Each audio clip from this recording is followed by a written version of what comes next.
امیدوارم که حال دلتون بسیار خوب باشه. اومدیم با عمو سجاد NI راجع به بازی تخصصی بهار قاسمی صحبت بکنیم که با هم دیگه یک تحلیل و بررسی بازی بهار قاسمی رو داشته باشیم. سلام، امیدوارم حالتون خوب باشه، امیدوارم ویدیو خوبی بشه. بریم و ببینیم داستان بهار تو فصل دوم چی بود دیگه. مور اماس میخوایم بکشیم. ولی یادتون باشه حرفه‌ای‌ها عمو سجاد میبینن. پس حتما هر دوتامون رو که ساب داشته باشید و همینطور اینستاگراممون هم که مینروان و سجاد NI فالو داشته باشین. همه جا ما کلا هستیم، رالتی شو سریال رو بررسی میکنیم. لینکش هم داخل دیسکریپشن هست. حتما هست.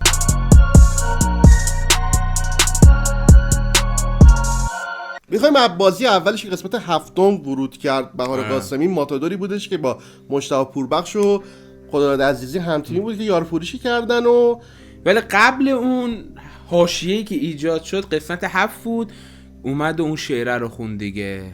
گفت تیک انداخت به بهار افشاری، گفت که چی ادب مرد بهز دولت اوست، برد زن بهز تقلب اوست. یه همچین تیکه یا انداخت که حواشی‌ها شروع شد دیگه.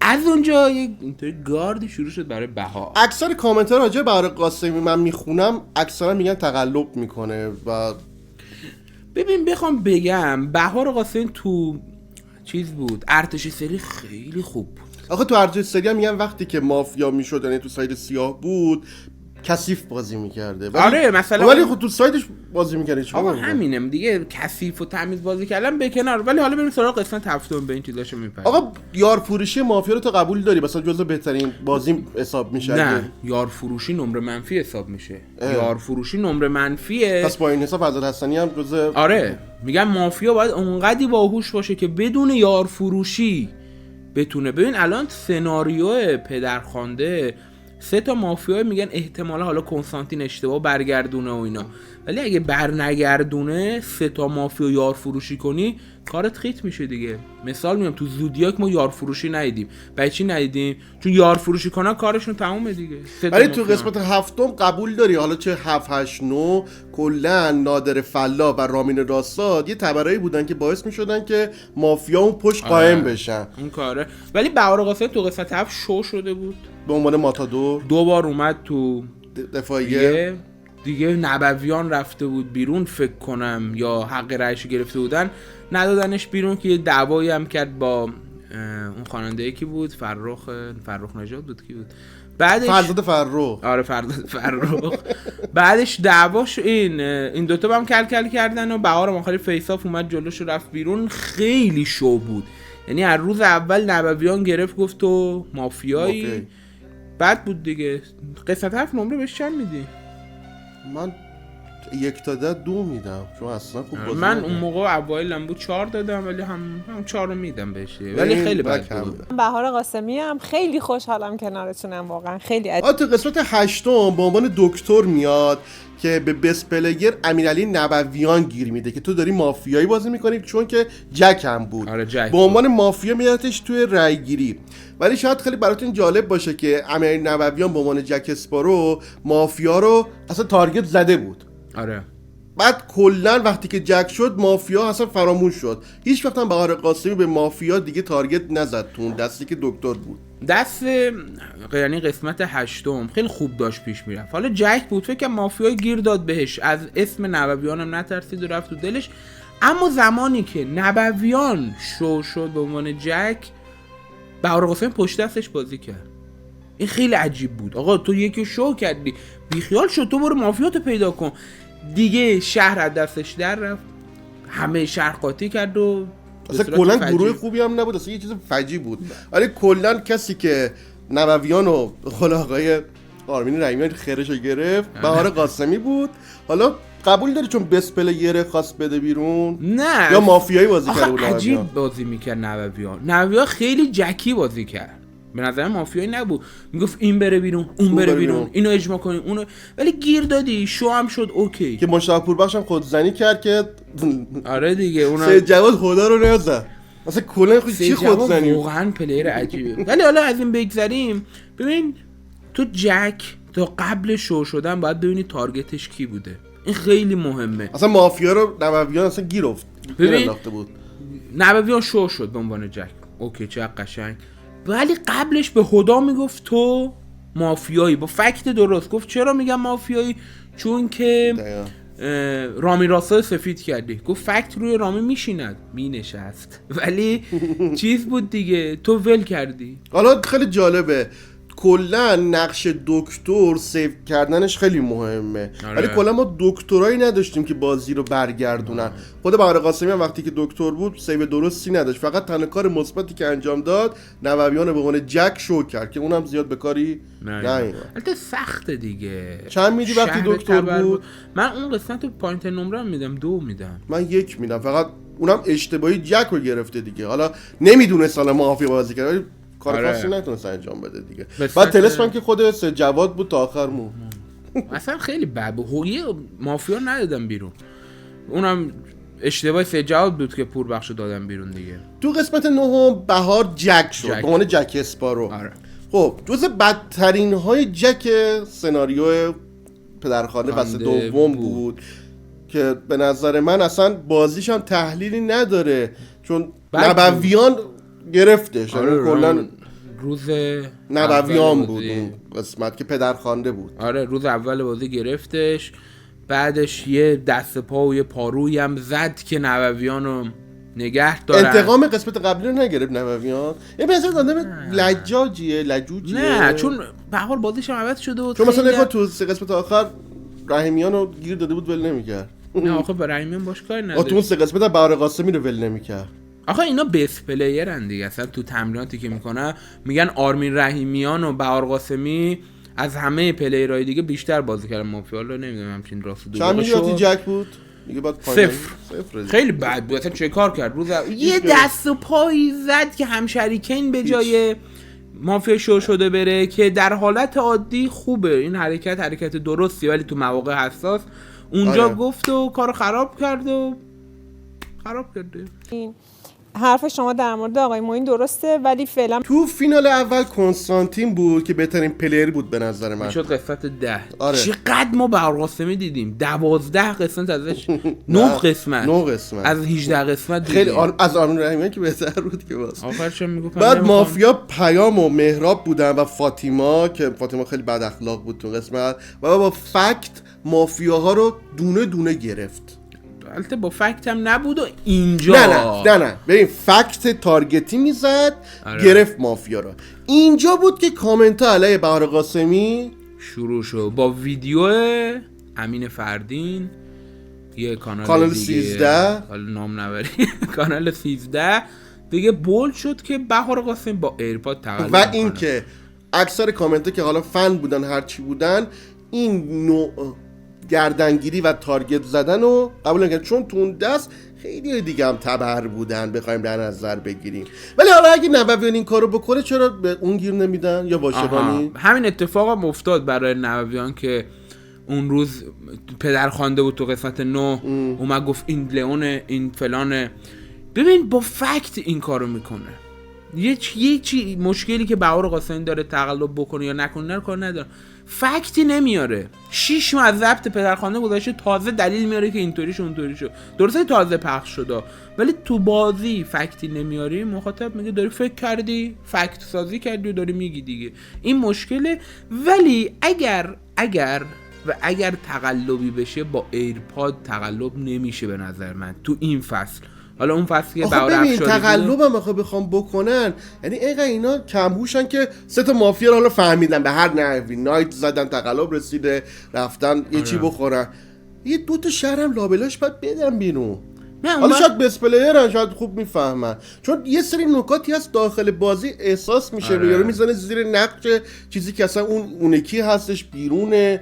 خیلی پیش اومد زدن زیر نقش. آره پیش اومد میدونیم، ولی به عنوان بازی که رو کاغذ باشه که درست مافیا رو گیر انداخت خوب بازی کرد. مثلا ببین اون دستی که همین قسمت 10 فینال اول شانس مجدد بود هرچی اوکی بود. ببین گفتیم که اومد با فکت فاطیما رو گرفت. اون دست پیام احمدی نیا بود، نه دست بعدیش پیام احمدی نیا بود. پیام مهراب تو دست اول مافیا بود. آره اومد پیامو گرفت فاطیما رو گرفت. دیگه کی بود؟ پیام مهراب فاطیما دیگه. منوچهر هم بود.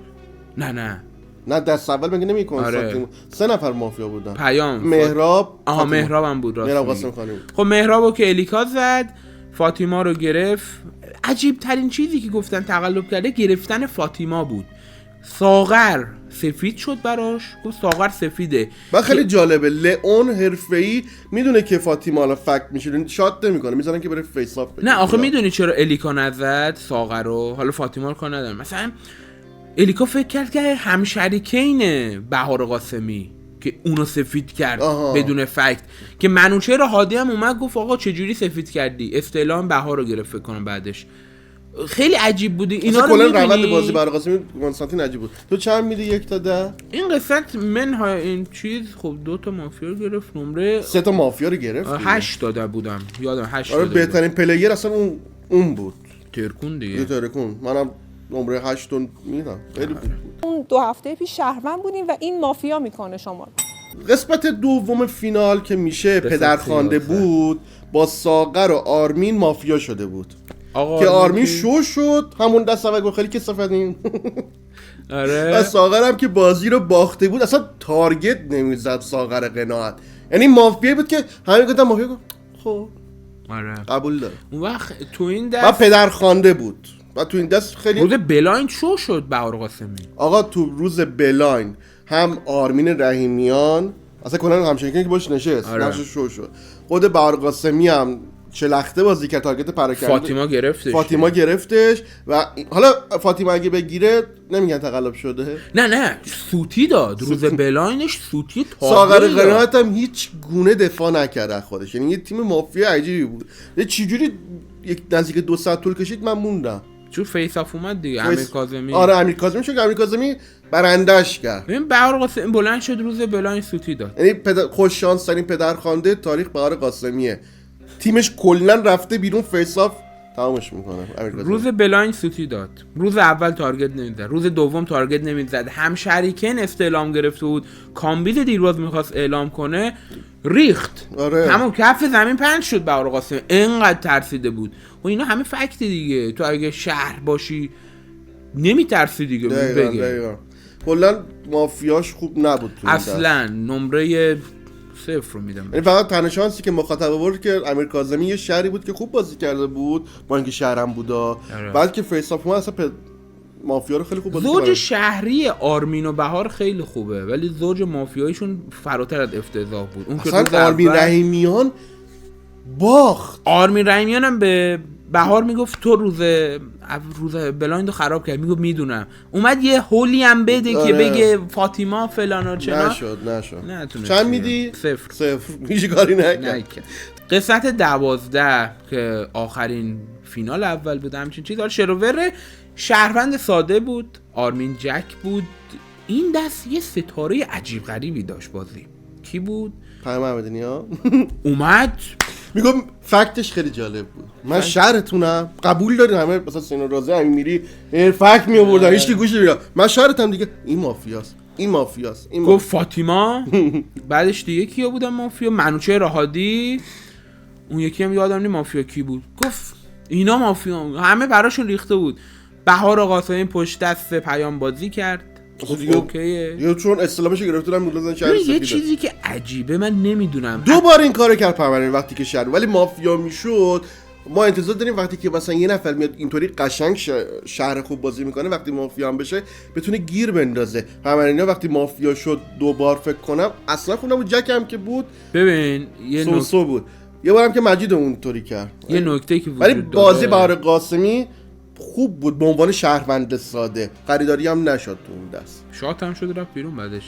نه ولی مشکل که اون دست پشت دست بازی کرد. یه چیزی هم که هست عجیبه که میگیم تقلب شده اینه که با نقش میگن این مافیای مهمتری است اینو بدیم بیرون.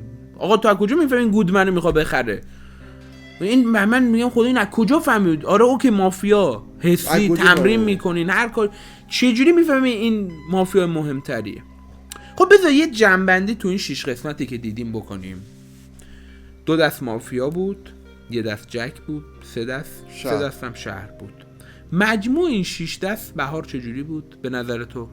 وقتی که شهروند بود جزء پلیر خوب به حساب میومد. جک بود در یا ساید سیا که بخوایم مافیا در نظر بگیریم اصلا خوب بازی نکرد.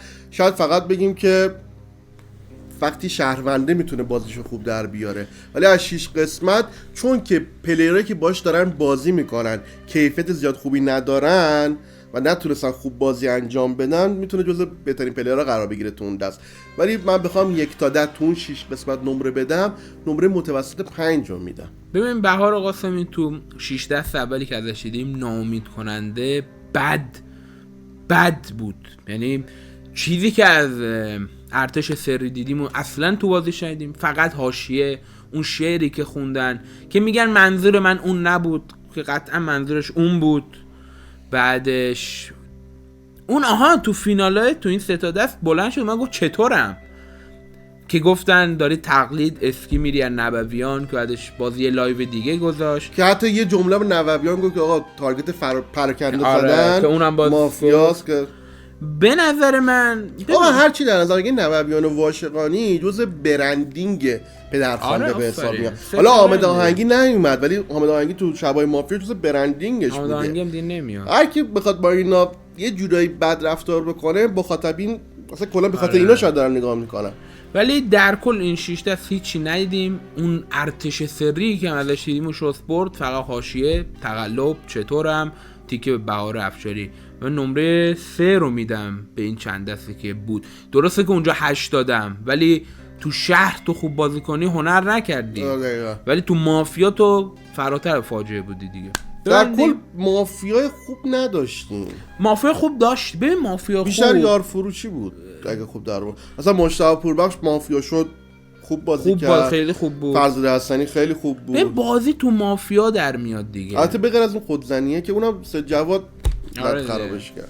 برام سوال خیلی دلم میخواد شهروندم بشه و باش بازی کنم، یعنی فعلا. خب بریم قبل از اینکه سر بزنیم به 3 قسمت آخر که فینالیستا بود، حتما با سابسکرایبتون نره دکمه نوتیف رو بزنید، اینستاگرام مینروانه و سجاد اینو حتما فالو بکنید.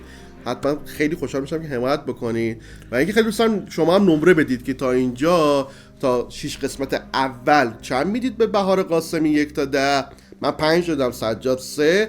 حالا 3 قسمت فینال ما جداگونه میدیم که مثلا یه نمره داشته باشه. آخری هم بعد یه نمره کلی میدیم و خیلی خوشحال میشیم نظر شما رو تو کامنت ها بخونیم. 3 قسمت آخر که اولین قسمتی که پخش شد تو ذوقم خورد، چون الیکا عبدالرزاق رو من بازیشو خیلی دوست داشتم و بهار قاسمی هم ما انتظار داشتیم که بالاخره با فکتای زیادی بازی بکنه.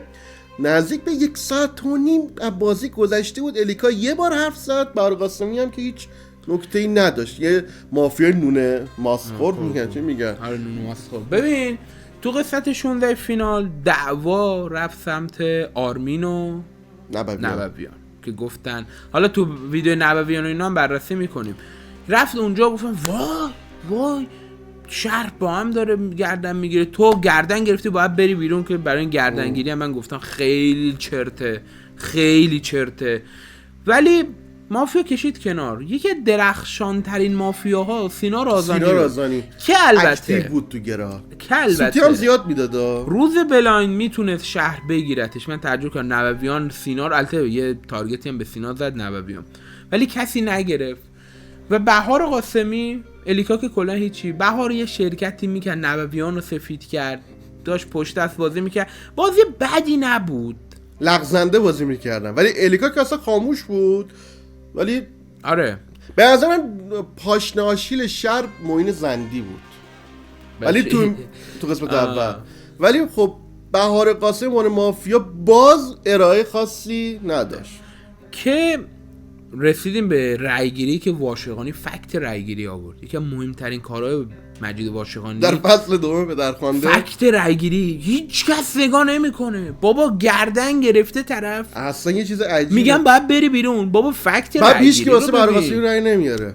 این خیلی بد بود. اگه معین زندی با مجید رفیق نبوده من میگفتم اینم لج داره، اصلا میخواست فقط اینا رو بده بیرون. گیر داده بود نبویان بره بیرون، مجید بره بیرون. خب حالا رفتم بیرون، معین میگه خب بهار رو بدیم بیرون، اینم که مافیاست. نه معین من مطمئنم که این چیزه تحلیل ذهن خودش بود ولی خب معین تو دستی که شهروند بازی میکنه 4 نفر رو شهروند بود دیگه. نه نه یه دست مافیا بود. مافیا تو گروهی بود. یه دست آره که اونم حالا بگذاریم ولی هدیه بازرو هم به عنوان جک بود. آره بعدش تو باز دوباره میخوای بگی که تو مافیا خوب بازی نکرده یعنی؟ ببین تو مافیا تا یه جایی خوب بود، تو رای گیری اومد، حالا واشقانی مچشو گرفت که شهر باز گوش نداد، واشقانی رو آوردن اجبا. نقطه عطف بهار تو این فینال اول اونجایی بود که گفت وقاحت مافیا با اختلاف داشت میبرد، کلینشیت داشت میبرد، گفت با جک تو بازی بودن. آره همچین کاری تو ارتش سری هم کرد، کار جذابی بود و اونجا هم بردن. اینجا هم اگر مطمئن بود جکیه شاید اوکی بود، اگر ببین اشتباه گفت آقا اشاره کرد به میز، گفت میز امیرا که یکیشون جکه. آره ولی این حرکتش اشتباه بود. الیکا اومد سلاخی کرد جکو نابود کرد، یعنی نابود کرد. اگر جکو نگه میداشت شهر نمیتونست تشخیص بده و مافیا میتونست بره. یعنی 2 تا اشتباه پشت سر هم مافیا انجام داد. مافیا شات هم نمیتونست بکنه اون دست فکر کنم خوب، ولی کلا خراب کرد دیگه. من ببین اون اشتباه وقاحت بذار مافیاش جنبندیشو بگیم. قسمت آره داستان دیگه فینال دیگه. بریم سراغ قسمت 17. قسمت 17 هم دست دوم که همشریکین بود، جنجال پر از حواشی که ترکید. بالاخره اون همه چی دیگه ریخ رو و اکثرا حمله کردن بهش و مافیا رو با فکتای ذهنی که دوباره بازی رفت بیرون دوباره برگشت درست تشخیص داد. شهروندایی که فکتای مافیا روش بینشست و کاری نداشت. یک صحنه‌های بسیار آشنایی بود از پدرخوانده که یک پلیر دیگه انجام میداد، انگار مثلا میدونه که این شهرونده، میگه بابا این مثلا داشت تیکه میکرد. آره مافیایی داشتی بازی میکرد. من میگفتم بابا تو شهری دیگه، اینا مافیا.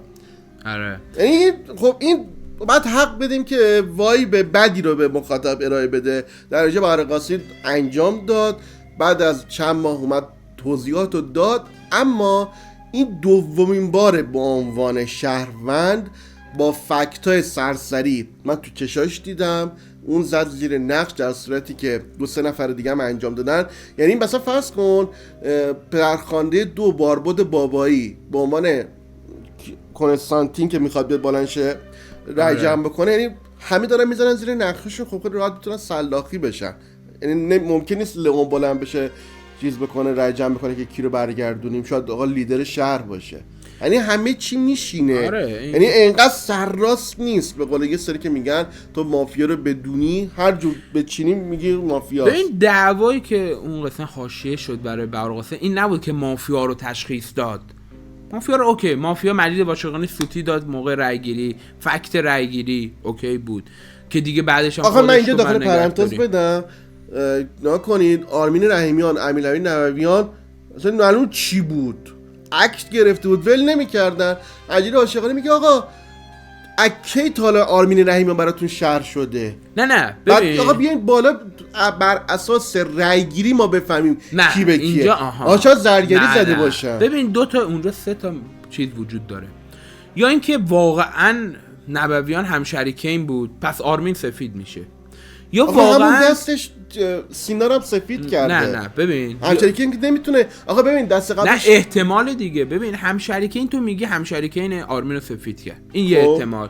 میگی مافیا میدونه آرمین سفیده، این دومین احتمال. سومین احتمال چی میشه؟ میگی جفتشون مافیان دعوا زرگریه. ولی تو هر 3 حالت کیو باید بیاری تو اجماع؟ امیرعلی نوویان رو بیاری تکرای که بره بیرون. ولی واشقانی گفت جفتشون. این جفتی که گفت ریخ به هم رو. و چیزی که برای من عجیب بود اون دست، حالا اکت و فکت و چیز آرمین رو میذاریم کنار، بهار قاسمی اومد مجید واشقانی درست تشخیص داد. تلان که روز بلایند شو بود سوتی داد، اوکی. تلان یه روز بعدش هم با سوتی داد، مافیا رو تشخیص داد. چیزی که عجیب بود این بود که کنستانتین رو تشخیص داد، این بود که گفتن دکتر الیکا، یه سه گفت منم بدیم بیرون زمان که طلسم جک بود، ولی خب اون که همشریکین بود و کار عقلانی کرد که بره بیرون. این از این. اما اونجا طلسم چیز اشتباه گذاشت، ژوله اشتباه گذاشت، خیلی اشتباه بود. این سفید کردن ها عجیبه. و آرمین آرمین مجید و شهر داشت، میگو بیا با هم بازی کنیم. ولی نوویان قشنگ بازی رو هم زده بود، یعنی اصلا نمیتونستی فکت در بیاری، چون بلند میشه میگه آقا همشریکین با من بعد مینشسته دیگه، غیر از اینه. درست، یعنی یه جوری میگه که همشریکین با من نشسته. بعدش میاد نوویان میگه که آقا آرمین، سینا، من به شما شکلات شهروندی میدم، اون ول نمیکنه، ولی سینا داره لایک نشون داره میده. حالا اینو ما میگیم اکت گرفته، ولی سینا داشت با فکت بازی میکرد. معین زندی رو بدیم بیرون، با هم تیمیاش رای نمیدم. ترانه پروانه دستش میاره بالا به عنوان رای پنجم که این بیاد تو دفاع. الان اصلا شو خیلی این دست به عنوان مافیا بعد بازی کرد. میرسیم به قسمت آخر، که ولی به نظر تو بهار قاسمی وقتی که میاد اینطوری بازی میکنه بهش حق میدی که بدون فکت داخل بازی که ارائه بده؟ من به اون حق نمیدم، من به خود اون حق میدم که بگیم تقلب کرده یا نه. یه نکته هم وجود داره، میگن من بازیگرم دوست ندارم به عنوان پلیر مافیا شناخته شم. خب تو برنامه شرکت نکنین دیگه، خیلی ساده، فرمول ساده ای داره دیگه. وقتی تو برنامه شرکت میکنی من حق دارم بگم تقلب کردی، حق دارم بیام بررسی کنم. نه تو حق نداری، من خیلی سالم بازی میکنم. اوکی سالم بازی میکنم، دمت گرم، ولی من حق دارم بیام بگم تو تقلب کردی یا نکردی. برای من عجیبه وقتی فکتی داخل بازی نمیاد من میتونم بگم. این که بگیم نه مردم نباید بگن فلان، این به نظر من که توهین میکنن نه، اونی که فوش میده که اصلا صلاحیت حرف زدن نداره. در دست آخر که به عنوان شهروند ساده‌ای بود که طوری بازی کرد که خریداری شد. نظرت چیه؟ اولا که شهروند ساده، حالا نکن نبویان چجوری یهو گیرش انداخت؟ برای تقلب نمیشه گفت نبویان. نه حالا مخاطب تکرار میرسه چیه دنبال تقلب از نبویان؟ نه حالا بذار بگم شهروند ساده. نه خب بخوایم مقایسه بکنیم که آقا مثلا بهار قاسمی اینطوری یهو گیر میندازه با نبویان مثلا این کارا رو کرده، مقایسه داشته باشه. بیان مثلا فکت این خیلی مهمه. یعنی میخوایم بگیم که نبویان وقتی که میگه فکتش هم ارائه میکنه همون هیچ وقت هم نشه، برای همینه جذاب بازیش، چون فکت همون موقع میاد میگه. هیچ وقت هم نشه نبویان بلند شه دفعه 3 تا مافیا رو درست تشخیص بده، برعکس حسین. حتی ممکنه گیر بندازه بعد روز بعد عوض بشه. در اون دستی که واسه خدا عزیزی و یار پورشی کردین سر رای گیری دستشون رو آورد بالا، یه دفعه بازی هم خورد. آقا من چیکار بکنم؟ تو اومدی مافیا چیز کردی، رای دادی که یار فروش به حساب میای که مشاورش اون دست رای نداده بود. یعنی بر اساس فکت میره جلو و همون موقع هم ارائه میده.